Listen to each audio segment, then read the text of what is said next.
Good morning, dear students. Today is our topic type of rocks. First one, we will take the definition of stone. A stone is a piece of rock. It is a mass of hard compacted mineral. Stone क्या है? मास का एक rock का एक टुकड़ा है.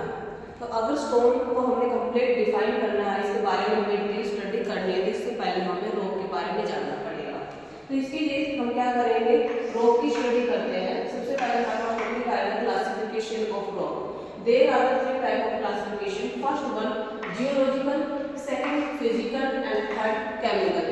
जैसे नाम से क्लियर हो रहा है, जियोलॉजिकल मींस क्या है? जियो मींस क्या? अर्थ. तो जहाँ पे अर्थ से रिलेशन होगा तो वहाँ पर हमारी क्या रहेगी? Geological classification. फिजिकल में जो फिजिकल आप देखने में आपको पता चल रहा है कि रॉक्स किस टाइप के आपको नजर आ रहे हैं, that is physical classification. Chemical में क्या होगा कि उनकी प्रॉपर्टी में आपको चेंज मिलेगी, ड्यूरेबिलिटी मिलेगी, या फिर किसी मिनरल्स की क्वांटिटी ज़्यादा मिलेगी, किसी की कम मिलेगी. वो क्या रहेगा हमारे पास? Chemical classification. चलिए वन बाय वन डिस्कस करते हैं. फर्स्ट वन है जैसे जियोलॉजिकल क्लासिफिकेशन. यहाँ पर पहला पॉइंट हमारे पास इग्नियस, सेडिमेंट्री, मेटामॉर्फिक.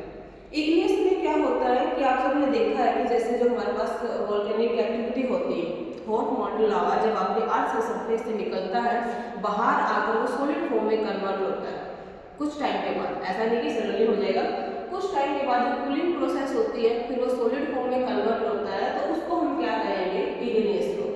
क्लियर? सबसे पहले जो मॉडल लावा है बाहर निकला, सॉलिड फॉर्म में कन्वर्ट हुआ, तो वो किस में कन्वर्ट होगा? इग्नियस रॉक में. इसमें हमारे पास जो एग्जांपल है वो क्या रहेंगे? बेसाल्ट और ग्रेनाइट.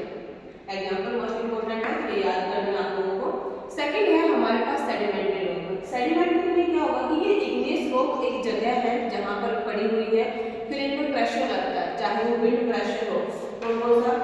विंड प्रेशर लगा या फिर वाटर प्रेशर लगा, रेनफॉल बहुत ज़्यादा हो रही है, या फिर आइस प्रेशर लगा, ड्यू टू एनी प्रेशर, जब इनमें मूवमेंट होती है, जब ये अपने ओरिजिनल प्लेस से हट कर कहीं और जाती है, कहीं और इनका डिपॉजिट हो जाती है, ये that is the sedimentary rock. जैसे आप लोगों ने देखा होगा कि रिवर जब फ्लो करती है तो अपने साथ बहुत सारे छोटे छोटे टुकड़े बहा कर ले आती है. जहाँ पर पानी की वेलोसिटी कम होती है वहीं पर लोग ठहर जाते हैं, तो उनको हम क्या बोलेंगे? Sedimentary rock. इसमें हमारे पास एग्जाम्पल रहेगा जिप्सम और सैंडस्टोन. उसके बाद आती है मेटामॉर्फिक रॉक. मेटामॉर्फिक में क्या होगा? जब एक जगह पड़े पड़े, मान लो कोई रॉक्स पड़े एक जगह पड़े पड़े, जब इस पर टेम्परेचर का इफेक्ट होता है, टेम्परेचर जैसे अभी कभी बारिश बहुत तेज हो रही है, कभी हमारे पास इन्वायरमेंट सडनली चेंज हो रहा है, कभी ठंडा हो रहा है, कभी फिर गर्मी बहुत ज़्यादा हो रही है, तो उस प्रेशर की वजह से इनमें कुछ क्रैक्स आने स्टार्ट हो जाती है, इनकी जो शेप है वो चेंज हो जाती है. कई बार आप लोगों ने देखा होगा कि रॉक्स बड़े बड़े एकदम से खुद ही टूट जाती है, तो वो क्या होता है कि वेदरिंग इफेक्ट उसका होता है. वो रॉक्स क्या कहलाएंगी? मेटामॉर्फिक रॉक्स, जिसमें क्या आता है? मार्बल और स्लेट. नेक्स्ट करते हैं फिजिकल क्लासिफिकेशन. फिजिकल में सामने से आपको कैसे नजर आ रहे हैं? स्ट्रेटिफाइड है, नाम से क्लियर हो. अगर आप कोई भी रॉक्स आपको लेयर में नजर आ रहे हैं इस तरीके से, जब आप उसको रिमूव करते हो, हटाते हो, कुछ टुकड़ा लेते हो, तो आपको लेयर दिखाई देगी, that is the stratified. Marble यानी एग्जांपल रहेगा. अनस्ट्रेटिफाइड में क्लियर है कि इस प्रकार से मैसेज फॉर्म में आपको मिलेगी, जहां पर आपको लेयर्स नहीं मिलेगी, आप उसको तोड़ोगे तो लेयर्स में नहीं टूटेगी. ये है अनस्ट्रेटिफाइड. फोलिएटेड में क्या होता है? फोलिएटेड का मीनिंग होता है जो मेटामॉर्फिक, इसका मेन एग्जांपल रहेगा लाइक मार्बल. इसका मेटामॉर्फिक रॉक होती है वो सारी फोलिएटेड होती है. क्यों? क्योंकि यहाँ पर एक रॉक पहले से पड़ी है, ठीक है. दूसरी आती है किसी विंड प्रेशर की वजह से, किसी अदर प्रेशर की वजह से वो उसके ऊपर इस तरीके से हो जाती है, लैमिनेट हो जाती है.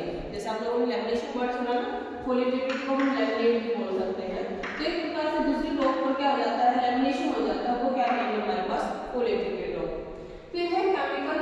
केमिकल में फर्स्ट वन है आर्गिलिसियस, सिलिशियस और कार्बोनेशियस. आर्गिलिसियस में क्या होता है? जिसमें एल्यूमिना बहुत ज्यादा क्वांटिटी में होता है, ठीक है. सिलिशियस में इसका जो एग्जांपल रहेगा स्लेट और सेल. सिलिशियस में हमारे पास सैंडस्टोन एग्जांपल रहेगा, इसमें सिलिका बहुत ज्यादा मात्रा में मिलेगा आपको, जिसकी वजह से इसकी ड्यूरेबिलिटी काफी हाई रहती है. फिर हमारे पास कैल्शियस, इसमें रहेगा हमारे पास मार्बल, जिसमें हमारे पास कैल्शियम कार्बोनेट बहुत अधिक मात्रा में मिलेगा. क्लियर है? Thank you.